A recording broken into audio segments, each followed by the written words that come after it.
আচ্ছা, এখানটা হলো 30 টাকা করে আর কি। ও না, দেখি তো তাহলে 30 টাকা করে কয় টাকা হয় আর কি, মানে কয়জন দেওয়ার মতন হয়। তোমার দিকে তাকাবেন না।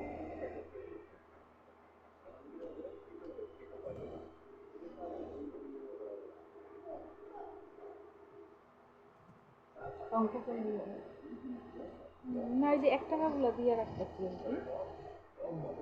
হ্যালো এভরিওয়ান, কেমন আছো তোমরা সবাই? চলে এলাম আরও একটা প্রমিসিং নতুন স্পেশাল ভিডিওর সঙ্গে। আর আজকের ভিডিওটা এই জন্যই স্পেশাল, কেননা আজকের ভিডিওটা আমার হচ্ছে গোটা বছরের একটা বলতে পারো অপেক্ষার দিনের অন্ত। গোটা বছর ধরে এই দিনটার জন্য আমি আর আমার মা দুজনাই অধীরে অপেক্ষায় থাকি। তবে আজ হচ্ছে সেই দিনটার আগের দিনের রাত।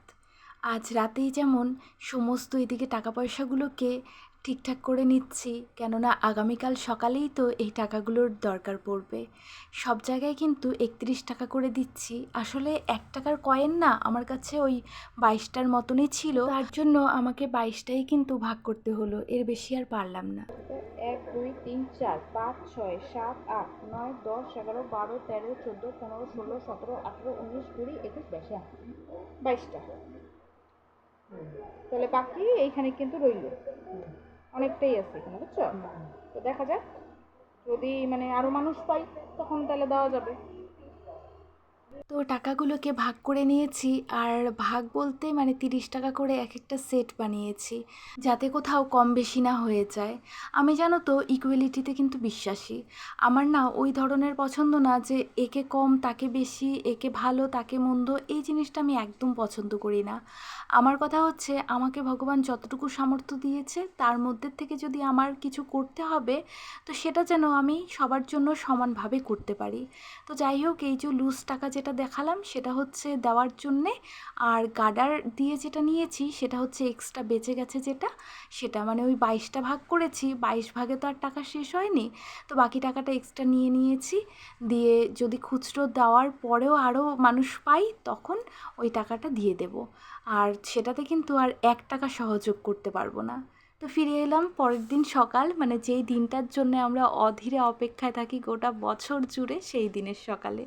তো বেরোনোর আগে ভাবলাম যে ব্রেকফাস্টটা সেরে নিই, আর আজকে আমার একদম মন পছন্দের ব্রেকফাস্ট, সেটা হচ্ছে ডিম টোস্ট।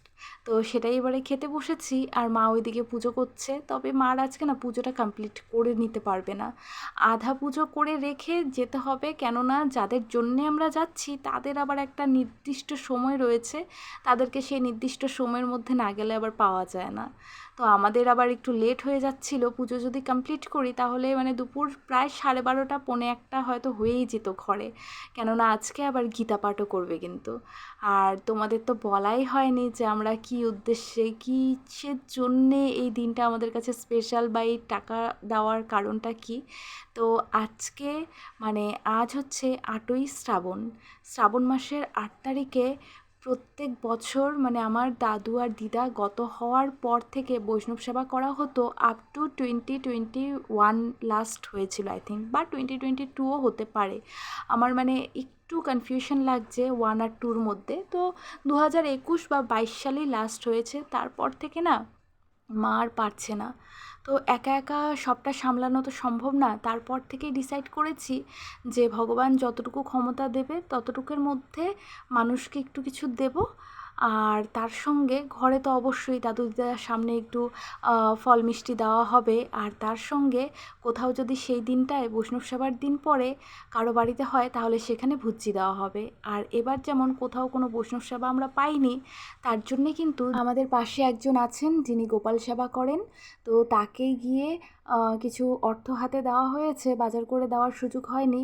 তো তাকে বলা হয়েছে গোপালকে যেন ভোগ নিবেদন করেন, তো দাদু দিদার উদ্দেশ্যেই, তো সেখানেও কিন্তু একটু ব্যবস্থা করে দিয়ে আসা হয়েছে। আর এই তো এই দিনটার জন্যই কিন্তু এত খুচরো টাকার আমাদের দরকার পড়েছিল। আর 8ই শ্রাবণ মানে আজ হচ্ছে শনিবার, তার সঙ্গে রয়েছে একাদশী। তো আমাদের এখানে এই হনুমান মন্দিরে শনি মঙ্গলবার করে এনারা আসেন।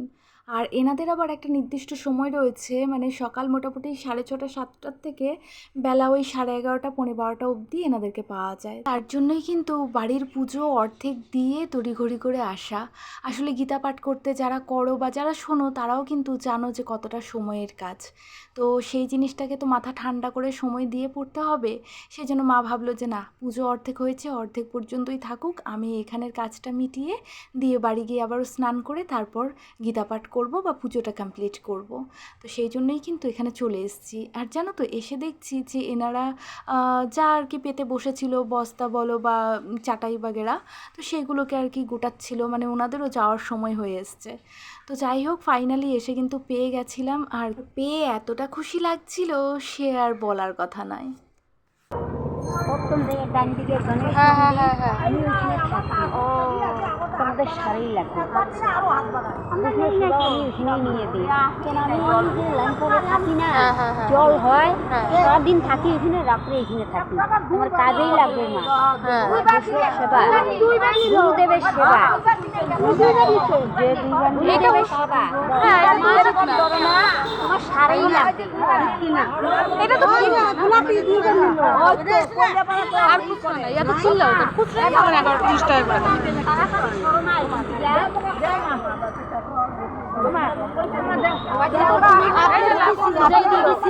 আমার সারে লাগবে, হ্যাঁ সারেই লাগবে।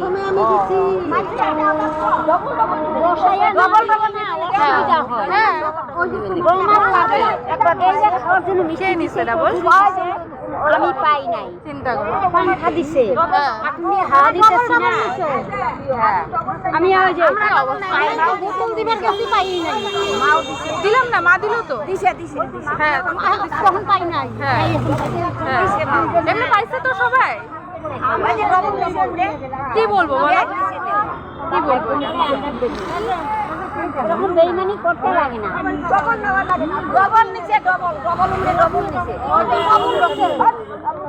মাঝে মাঝে শান্তিনগর, তাহলে তো নেই এখানে দেখাই হবে, চিন্তা রাখো। হ্যাঁ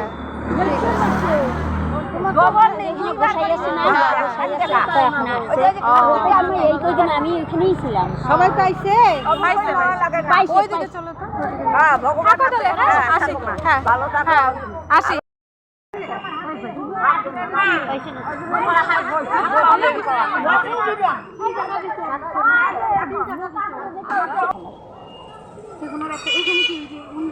তুমিও তো পাও নাই, না আমি পাইনি।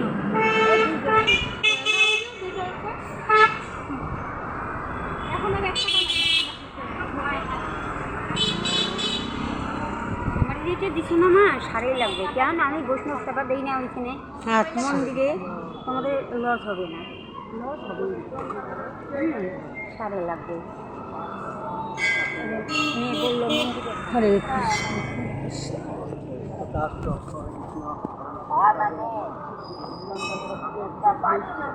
হ্যাঁ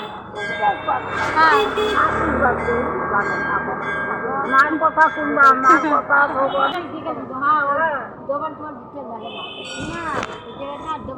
বিস্কুটের ডবল দিব, ডবল ডবল দিব, খামটি লাগে আমরা এরকম করি না, এটা নিয়ম না।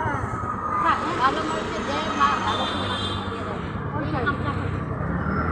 এই মন্দিরে এসে এনাদেরকে দাওয়াত হওয়ার ব্যাপারটা কিন্তু আমাদের এইবার প্রথম।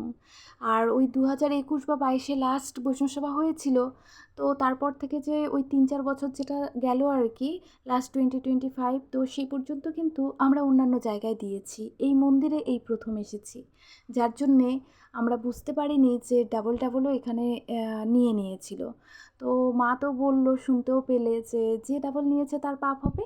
কারণ দেখো, আজকে যদি এক্সট্রা আমরা টাকা নিয়ে না আসতাম, তাহলে যে ডাবল নিয়েছে সে তো 2বার করে পেল, আর তার জন্যে কিন্তু অন্য একজন হয়তো বাদ পড়ে যেত। তো এই জিনিসটা আসলেই কিন্তু পাপ কাজ। তো যাই হোক, আজকে ভগবানের আশীর্বাদে আমাদের শর্ট পড়েনি, বরঞ্চ এক্সট্রা আরও টাকা ঘুরেও এসেছে, যেটা মানে তুলে রাখলাম আবার আগামী বছরের জন্যে। তবে আগামী বছর দিতে যখন যাব টাকা, তখন না ওনাদেরকে বলবো যে আপনারা বসে থাকুন, আমরা একে একে গিয়ে সবার হাতে হাতে দিচ্ছি, উঠে আসতে হবে না। কথায় আছে না, মানুষ তো করতে করতেই শেখে। তো এবার আমরা শিখলাম। বাড়ি ফিরে স্নান সেরে দিয়ে এবারে মা চলে এসেছে ঠাকুর ঘরে। এবার একদম শান্তিপূর্ণভাবে হবে পুজো, তার পাশাপাশি হবে গীতা পাঠ। আর দাদু দিদার যে ভোগের বাটাটা দেখালাম সেটার মধ্যে আমার দাদুর প্রিয় ছিল দই আর হচ্ছে আমিত্তি, আর বাকি দিদাও কিন্তু ওই মিষ্টিগুলো খেতে বেশ ভালোই বাসতেন। তো প্রত্যেকবার যখন এই বাটাগুলো সাজানো হয় দেখে মনে হয় বেঁচে থাকলে নিজের হাতে করে নিয়ে খেত। তৃতীয় অধ্যায় কর্মযোগ। হে জনার্দন, যদি তোমার মতে কর্ম হইতে বুদ্ধি শ্রেষ্ঠ, তবে হে কেশব, আমাকে হিংসাত্মক কর্মে কেন নিযুক্ত করিতেছ? বিমিশ্র বাঞ্ছা দ্বারা কেন আমার মনকে মোহিত করিতেছ? যাহা দ্বারা আমি শ্রেয়া লাভ করিতে পারি, সেই একটি পথ আমাকে নিশ্চিত করিয়া বলো। ইহলোকে দ্বিবিধা নিষ্ঠা আছে, ইহা পূর্বে বলিয়াছি। সাংগাদিগের জন্য জ্ঞানযোগ এবং কর্মীদিগের জন্য কর্মযোগ। কষ্ট হইতেছে করতে। কর্মচেষ্টা না করিলেই পুরুষ নৈষ্মাত্মক লাভ করিতে পারে না, আর কামনা ত্যাগ ব্যতীত কর্মত্যাগ করিলেই সিদ্ধিলাভ হয় না। কেহই কখনো ক্ষণকালও কর্ম না করিয়া থাকিতে পারে না, কেননা প্রকৃতির গুণে অবশ হইয়া সকলেই কর্ম করিতে বাধ্য হয়। যে ভ্রান্তমতি হস্তপদাদি কর্মে ছিদ্র সকল সংযত করিয়া অবস্থিত করে, অথচ মনে মনে ইন্দ্রিয় বিষয় সকল স্মরণ করে, সে মিথ্যাচারী। কিন্তু যিনি মনের দ্বারা জ্ঞানেন্দ্রিয় সকল সংযত করিয়া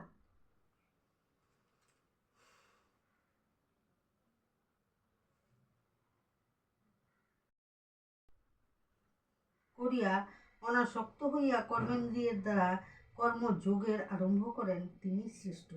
তুমি নিয়ত কর্ম করো, কর্মশূন্যতা অপেক্ষা কর্ম শ্রেষ্ঠ। কর্ম না করিলে তোমার দেহযাত্রাও নির্বাহ হইতে পারে না। তো আজকের দিনটা আমরা কেমন কাটালাম সেটাই তোমাদের সঙ্গে একটু শেয়ার করলাম। আর এই ভিডিওতেই তোমাদেরকে একটা ছোট্ট সাজেশন দিতে চাই। তোমাদের লাইফেও তো কম বেশি স্পেশাল ডেজ থাকে, যেমন ধরে নাও বিবাহবার্ষিকী, জন্মদিন, বা এমন দিদা দাদু বা ঠাকুমাকে হারিয়েছো। তো সেই দিনগুলোতে একটু যদি মানুষের পাশে গিয়ে দাঁড়াতে পারো, খুব বেশি নয় কিন্তু, তো যার যেটুকু সামর্থ্য সেটা দিয়ে যদি একটু দাঁড়াও তাহলে কিন্তু অনেকটাই ভালো হয়। আর এই হচ্ছে গোপালবাড়ি থেকে আসা ভোগ। ভাবলাম তোমাদেরকেও একটু ভোগ দর্শন করিয়ে দিই। আর এই ভিডিওতে কিন্তু কমেন্ট করতে ভুলো না যে টাকাগুলো কি আমরা ঠিকঠাক জায়গায় দিয়েছি তো, বা সিদ্ধান্তটা কেমন ছিল। তো চলো আজকে ভোগ দর্শন করতে করতে ভিডিওটা এখানেই শেষ করছি। তোমরা সবাই খুব ভালো থেকো, সুস্থ থেকো। আর আমার ভিডিওগুলো যদি ভালো লাগে তাহলে চ্যানেলটাকে প্লিজ সাবস্ক্রাইব করে দিও। তোমাদের সঙ্গে আবারও দেখা হবে ঠিক সন্ধ্যে 7:35। আজ তবে আসি, টাটা।